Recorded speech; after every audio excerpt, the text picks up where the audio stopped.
Hello my students, so welcome back to the channel. It's called as Mathematics by Rumina, and today in this video we're going to understand about 6.2 question number 7 to question number 13. So that means आप लोगों ने already 6.2 का introduction और 1 to 6 question जो है already वो कर चुके होंगे, देख चुके होंगे, कॉन्सेप्ट समझ चुके होंगे. So let's get started and let's focus on question number 7. ये सब मैं आपको करवा चुकी थी. Question number 7 is one of the very good question that we have. So let's understand this question very beautifully and please try to clear each and every concept right now itself. It's a request, please open up your book and notebook and start doing the question along with me. Derivative of this firstly is required because we just need to show that it is going to be an increasing function of x throughout its domain. So it's going to be your 1 upon 1 plus x minus, please apply quotient rule over here. If you want you can put the bracket also. It is going to be 2 plus x का whole square over here and 2 plus x, derivative of 2x would be just 2 minus derivative of 2 plus x would be your 1 in 2 में 2x. Simplify करते हैं जल्दी से इसको. So 1 upon x minus it would be simply your, sign अभी अंदर नहीं लेंगे, साइन को भी भारी रखेंगे हम लोग, सिंप्लीफाई बाद में ही करेंगे. So it would be just your plus 4, 2 into 2 is 4 plus 4x plus 2x in minus 2x upon 2 plus x का होल स्क्वायर. ये और ये कैंसिल हुआ. So we are just left with 1 upon 1 plus x minus 4 upon 2 plus x का whole square. Now I know I just need to find the critical point. For finding the critical point I need to keep my derivative equals to 0. So by that I am simply going to get this as 0 is equals to, take the LCM, 1 plus x 2 plus x का whole square. ये वहाँ जाके multiply होगा. So let's open the square, a plus b का whole square, that is 4 plus 4x plus x square minus ये भी यहाँ जाके multiply. So minus 4x. So what we are left with cancel cancel cancel cancel. So we are left with 0 is equals to x square upon 1 plus x 2 plus x square. Now we just need to obtain that my function is increasing. That means मेरा जो function होगा कैसा होगा, greater than equals to 0 होगा. ये वाली मेरी जो कंडीशन है सेटिस्फाई होनी चाहिए. सिंस ये स्क्वायर है, ये स्क्वायर है, तो ये हर बार हमेशा पॉजिटिव आएगा ही आएगा. द मेन थिंग इज़ कि मेरा क्या है, मेरा ये भी क्या आना चाहिए, ग्रेटर देन 0 ही आना चाहिए. That was the main concept that is there in this question कि ये पार्ट भी क्या आना चाहिए, ग्रेटर देन 0 आना चाहिए. और ये कब आएगा मेरे पास ग्रेटर देन 0, जब मेरा 1 प्लस एक्स क्या होगा, ग्रेटर देन 0 का, बिकॉज 1 तो ऑलरेडी बड़ा है ही मेरा 0 से. जब ये ग्रेटर देन 0 होगा तो ऑब्वियसली मेरे पास आ जाएगा इंक्रीजिंग फंक्शन. और ये कब पॉसिबल है, when my x is greater than -1. तो यहाँ से मैंने जो है अपना आंसर प्रूव कर दिया है that my dy by dx is greater than 0 when my x is greater than -1. So therefore my function is going to be increasing for throughout its domain, and that was the answer. Thank you so much class, and the hence proof. Question number 8, one of the very good question that we have right now. It says me find the value of x for which y equals to x into x minus 2 का whole square is an increasing function. Simple सा question है, बस पूछो increasing function कौन सी value के लिए है. कुछ नहीं करना, dy by dx निकाल लेते जल्दी से अपने पास. Let's apply the question rule, more convenient. If you want you can even apply your पहले फॉर्मूला अप्लाई कर लो और फिर सिंप्लीफाई कर लो. Whatever you wish you can do that. I will try कि yes the best approach will be कि मैं उठा के यहाँ पे अपना पहले फॉर्मूला अप्लाई करती हूँ. So that is going to be your X square X minus 2 का होल स्क्वायर, इसका डेरिवेटिव करूँगी मैं. That means going to be X square X minus 2 का होल स्क्वायर क्या होगा बेटा मेरे पास, it would be simply X square minus 4x plus 4 with the derivative obviously. Multiply कर दो. सो x की power 4 minus 4x cube plus 4x square. मुझे क्या करना है, इसका डेरिवेटिव निकालना है. So my dy by dx is going to be equals to yours 4x cube minus 12x square plus 8x. ये आ गया. अब मुझे क्या करना था बेटा, I just need to find the value of x.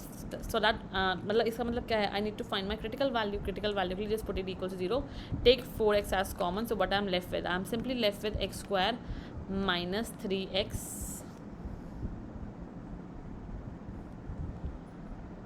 just yes x square minus 3x plus 2x.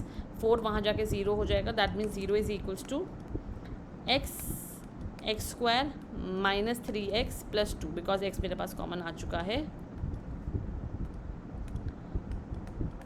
अब simplify कर देते हैं तो 0 would be equals to x. अब देखो यहाँ पे क्या आएगा, एक्स स्क्वायर माइनस 3 चाहिए एंड प्लस प्रोडक्ट करके 2 चाहिए. So that is possible in 2 and 3, sorry 2 and 1. So because I know -2 -1 -3 हो जाएगा और -2 इंटू -1 मेरे पास +2 आ जाएगा. So -2x -x +2 that means 0 is equals to x take your x common, x minus 2, take your minus 1 common, x minus 2. So that is going to be basically your 0 equals to x minus 1, x minus 2. Now let's obtain कि मेरे पास कौन सी values आएंगी यहाँ से critical point की, that is 0, 1 and 2. So I got 3 values basically and I just want कि मेरे पास increasing function के क्या क्या वैल्यू x की पॉसिबल है. तो क्या करेंगे, starting and ending point is minus infinity, यहाँ पे 0 आ गया, यहाँ पे 1 आ गया एंड यहाँ पर 2 आ गया. Let's take any value which come between minus infinity and 0. Let's take minus 2. So minus 2 लूँगी तो ये क्या होगा, नेगेटिव होगा. माइनस 2 लेके ये भी क्या होगा, नेगेटिव होगा, ये भी नेगेटिव होगा. So negative negative positive and then negative. So it's going to be negative. 0 और 1 के लिए 0.5 आएगा. So let's take 0.5. Let's change the colour also. 0.5 is positive. 0.5 minus 1 negative, 0.5 minus 2 negative, negative negative positive. 1 and 2 के बीच में let's take the value as 1.5. 1.5 positive, 1.5 positive, negative negative और ये क्या रहेगा, पॉजिटिव रहेगा. That means I am going to have my function as increasing when my x is going to lie between 0 and 1. That means इसके बीच में और 2 से इन्फिनिटी तक. ठीक है, and x greater than 2. So that is going to be my answer for this question. I hope clear हुआ होगा, कोई भी डाउट नहीं होगा. यहाँ पे सिंपल कॉन्सेप्ट था, सिंपल चीज़ें थी समझने के लिए, ईजी थी. Okay, take a screenshot and then we can just proceed further on. If there is someone who is solving along with me sitting with the register and a pen, so I please suggest you all कि जब भी एक बार step को ज़रूर match किया करो even if the answer is same, ताकि आपने कहीं पर भी सिली मिस्टेक ना कर दिया, कोई स्टेप मिस ना कर दिया, because by writing these steps only you are going to get the final and full marks. Question number 9 same approach का क्वेश्चन है, बस एक डिफरेंट अप्रोच ट्रिग्नोमेट्री इन्वॉल्व कर दिया, that's it. Prove that theta जो है मेरे पास y equal to this is an increasing function में थीटा बिलोंग्स टू 0 से π/2. दैट इज फर्स्ट क्वाड्रेंट की बात हो रही है. ऑब्वियसली फर्स्ट क्वाड्रेंट में सबसे इजी रहता है ये प्रूव कर पाना. अब देखो पहले क्या करेंगे, let's obtain the dy/dx. Question 2 लगेगा. सो 2 प्लस कॉस थीटा का whole square would be as it is. Now 2 plus cos theta as it is. 4 sine theta क्या हो जाएगा मेरे पास, it is going to be very simple, that is 4 cos theta minus, now 2 plus cos का derivative क्या होगा, that is basically 2 is 0, cos theta would be minus plus sin theta and 4 sin theta and minus क्या है, minus में theta, that will become minus 1 itself. So that means just open the bracket. So it's going to be your 8 cos theta plus 4 cos square theta. यहाँ से भी क्या आएगा, 4 sin square theta. Take your 4 as common, so plus sin square theta and we can just take the LCM also. 2 plus cos theta का whole square upon में भी क्या जाएगा, 2 प्लस कॉस थीटा का whole square. That means if I just open this, ये मेरा 1 बन जाएगा. So I am just left with 2 cos theta plus 4 minus, open the bracket, so that is minus 4 minus 2 into 2 is 4. So 4 cos theta minus cos square theta upon में क्या है, upon में we have 2 plus cos theta का whole square. 4 और 4 भी cancel out हो गया यहाँ पे मेरे पास. If I just see 8 minus 4 that is 4 cos theta. Even if you want you can just take cos theta as common also. तो क्या बचेगा मेरे पास, it would be 4. 8 minus 4 is 4. 4 cos theta, cos मेरे पास भारी आ गया. माइनस में क्या रहेगा, cos square theta, that is left with cos theta upon 2 plus cos theta का whole square. What we want a increasing function. Increasing function कब होगा, जब मेरा dy/dx क्या होगा, ग्रेटर देन 0 होगा and in the first quadrant वो possible है. तो सिंस आई नो दैट ये क्या है, it's a square, so it's always going to be positive. इसकी टेंशन की जरूरत ही नहीं है. मुझे सिर्फ क्या चाहिए, मुझे ये पॉजिटिव में चाहिए. And when it's possible in the range of cos x, that means मुझे पता है जो मेरा cos x है वो कहाँ से कहाँ तक ट्रैवल करता है for the increasing function only. 0 से स्टार्ट होगा cos theta and less than equals to 1. Correct है ये बात. ये तो हुई इस वाले के लिए. अब मुझे ये भी फॉर्म करना है. So let's put minus sign over है. जैसे मैं माइनस साइन पुट करूँगी I will get -1 less than equals to minus cos theta less than equals to 0. Now adding 4 on both the side. जैसे 4 minus 1 would be 3 less than equals to 4 minus cos theta less than equals to your 4. That means 3 और 4 के बीच में जो है मेरा जो function है वो लाई करना चाहिए so that it can be an increasing function. तो यहाँ से but I simply know that 4 minus cos theta भी कैसा है, it's lie between 3 and 4. So yes, ये भी मेरा पॉजिटिव हुआ, ये भी पॉजिटिव होगा from 0 and 1. That means I can say that my function is increasing function for theta which belongs to 0, π/2. Hence proof. First order में था, तो फर्स्ट ऑर्डर में it's always very simple to prove things easily. Now the next question class, question number 10. ये तो काफ़ी simple सा function है, within some lines इसका आंसर आ जाता है. Prove that the log function is strictly increasing on 0 से इन्फिनिटी. सो सबसे पहले मेरे पास जो फंक्शन है वो क्या है, that is a log function. इसका एफ डैश एक्स क्या हो जाएगा, इट इज़ सिंपली 1/x हो जाएगा. Now we just need to see कि मेरे पास क्या कंडीशन है, that is since it says we prove that a log function is strictly increasing on 0 से इन्फिनिटी. दैट मीन्स मेरा एक्स कहाँ बिलोंग कर रहा है, एक्स बिलोंग्स टू 0 से इन्फिनिटी. करेक्ट है यहाँ तक. अब मेरा इंक्रीजिंग फंक्शन है, तो कब होगा increasing function, when my 1/x क्या होगा, ग्रेटर इक्वल टू 0 होगा. तो मुझे एक चीज़ क्या पता है बच्चा, कि जो x है वो 0 से इन्फिनिटी है, और जो मेरा एफ डैश एक्स है 1 से x है. ये भी क्या पॉसिबल है, ये भी इंक्रीजिंग फंक्शन होना चाहिए. So that is only possible, that is F x is an increasing function for x greater than 0, and that is already given to us. Hence proof. Question number 11 class, it says me that prove that the function f given by fx equals to this is neither strictly increasing nor strictly decreasing on -1 से 1. That means जो मेरे पास मेरा function है वो बहुत simple सा x² - x + 1 है. Firstly let's obtain the derivative, so that would be 2x - 1. Let's obtain critical point, so 2x - 1 की x की वैल्यू क्या, that is 1/2. So now just make this -1 minus infinity, half is 0.5 and then 1 and then infinity. अब यहाँ से देखो कब ये increasing आ रहा है, कब डिक्रीजिंग आ रहा है. Pick any value between them. Let's take -2. जैसे मैंने -2 यहाँ पुट किया, so obviously it's going to be negative. Let's take -1 से 0.5. Let's take your 0.6 that is 1.2 -1 positive. Take any value 0 ले लेते हैं ना, यहाँ पे तो हम 0 ले सकते हैं. So it's going to be your negative itself, because अगर मैं देखती हूँ तो -1 एंड 0.5 था यहाँ पे मेरे पास. लेट्स टेक 0, सो 0 आ जाएगा ना, तो 0 - 1 would be negative. It's going to be negative. Similarly 0.5 and 1 के लिए 0.6 आएगा, तो 0.6 is 1.2. 1.2 - 1 is your positive, and 1 से कुछ भी बड़ा आएगा, तो let's take 2, so 2, 4 and positive. That means अगर मैं ढंग से देखूँ तो मेरा फंक्शन पहले क्या है, पहले डिक्रीजिंग है फिर इंक्रीजिंग है. So I already explain you concept, that is whenever the function is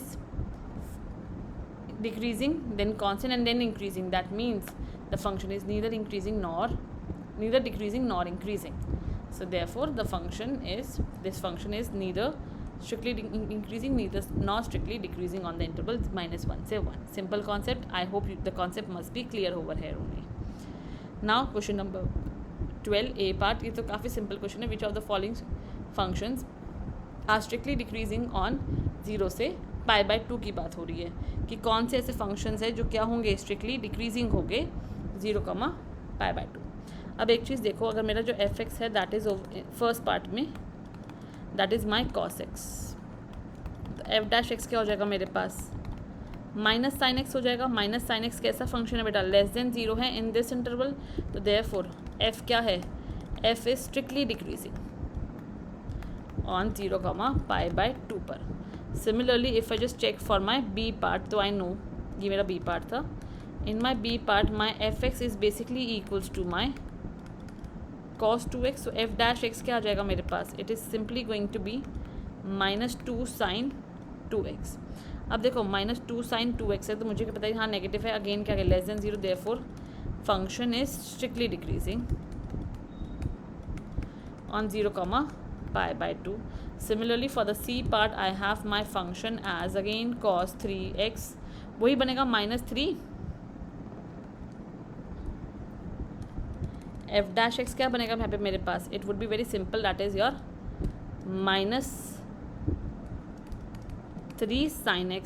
अब -3 sin x आ गया है. अब मुझे क्या पता है बेटा, इट इज़ ऑल्सो <0, बट क्या <0 में ये इसकी क्या रेंज या क्या मेरे पास बेसिकली क्या रेंज रहेगा वो हमें एग्जामिन करना पड़ेगा, बिकॉज -2 sin x का बहुत हद तक मेरे पास क्लियर था कि हाँ ये तो मेरा डिक्रीजिंग ही रहेगा, so there is no doubt about it.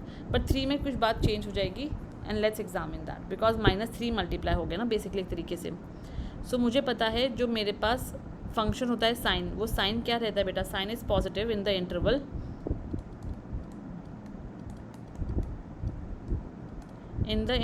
Zero less than theta less than pi. अब मुझे क्या पता है कि साइन लेकिन नेगेटिव कब हो जाएगा, I want 3x over here, ये मेरा x के लिए था। सो 0 less then x less than pi by 2, let's multiply by 3, so 0 less then x less than 3 pi by 2। अब 3 पाई बाई 2 जब आ गया, बिकॉज यहाँ 3x हो गया, एंगल चेंज हो गया, तो 3 पाई बाई 2 पे क्या हो जाएगा बच्चा, 3 पाई बाई 2 कितना होता है basically 3 into 180/2, that is 3 into 90। तो 3 इंटू 90 कितना होगा मेरे पास, 3 into 90 somewhere equal to 270, that means 3 quadrant की बात हो गई। तो 3 क्वाड्रेंट में यहाँ पे साइन पॉजिटिव पॉजिटिव, यहाँ पे क्या नेगेटिव है। So now over here it is neither increasing not decreasing.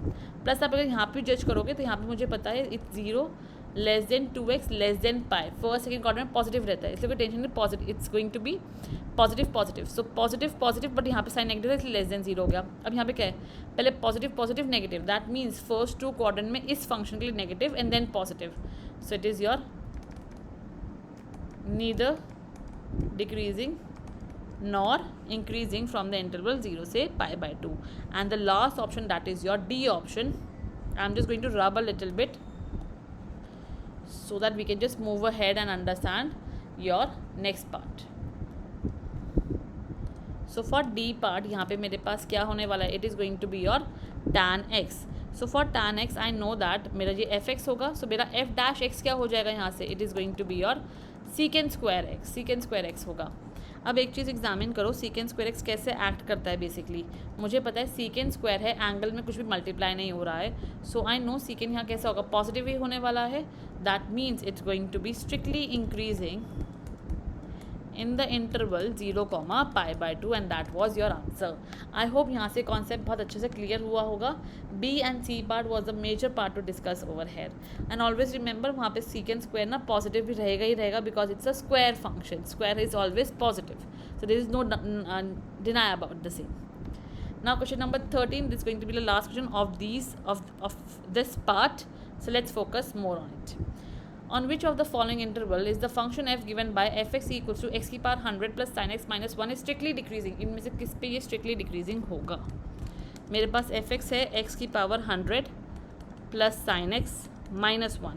So we just need to work on this. So f dash x क्या होगा मेरे पास? It would be 100 x की पावर 99 plus cos x, ये आ जाएगा। Now let's work on your a part, that is 0, 1 के लिए कैसे work करेगा। तो 0 और 1 के लिए मुझे क्या पता है, my cos is always going to be positive, है ना। कैसे देख सकते हैं, देखो मुझे पता है जो मेरा x है वो 0 और 1 के बीच में लाई कर रहा है, तो मुझे पता है कहीं ना कहीं जो मेरा पाई बाय 2 है वो बेसिकली क्या होगा 3.14/2, that is approximately 1.54 which is greater than 1। So कहीं ना कहीं मुझे पता है ये it's going to lie on the first quadrant और ये पॉजिटिव होगा ही होगा। दिस इज़ 100 समथिंग मल्टीप्लाई हो रहा है, तो ऑब्वियसली 0 और 1 के बीच में 1 रख दो यहाँ पर, तभी पॉजिटिव ही रहने वाला है। So it's going to be f dash x is always going to be greater than 0, therefore f x क्या होगा, f x is increasing on 0, 1। Similarly let's work on your B part, that is pi by 2, pi. So pi by 2, pi पे मेरी working क्या रहेगी बेटा, since I know that pi by 2 is less than x is less than pi, correct है, ये था मेरे पास function.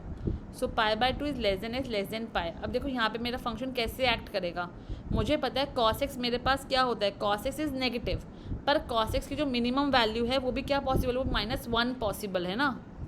I you getting that stuff कि कॉस एक्स की जो मिनिमम वैल्यू है वो भी मेरे पास -1 पॉसिबल है।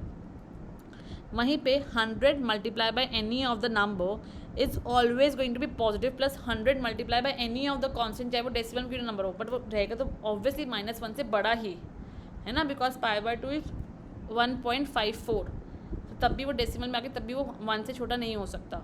So it's going to be like something like this, minus में क्या आएगा, माइनस में 1 आएगा, so it's always going to be positive, that means मेरा जो एफ डैश एक्स है वो भी क्या होगा, ग्रेटर देन 0 होगा। So therefore the function is increasing on the interval pi by 2, pi पर भी। Now let's move towards your C part, that is 0, pi by 2। इस पर तो सोचने की बात ही नहीं है, 0, पाई बाय 2 पे मुझे पता है कॉस तो मेरा पॉजिटिव रहता ही रहता है, प्लस ये पॉजिटिव है, so it's going to be और स्ट्रिक्टली इंक्रीजिंग हो जाएगा उस वक्त ये। 0, पाई बाय 2 पे। Therefore none of these is the correct answer for this question. That means ये फंक्शन जो है ये किसी पर भी डिक्रीजिंग नहीं, it's always a increasing function whichever intervals are mention over here. I hope concept बहुत अच्छे से क्लियर होगा यहाँ तक। In the next video I am going to move ahead with question number 14 to question number 19 and I'm going to end up the equations over here. Thank you so much class for loving me so much, for supporting my channel. I'm going to meet you in the next video. Till that, bye bye, take care and have fun.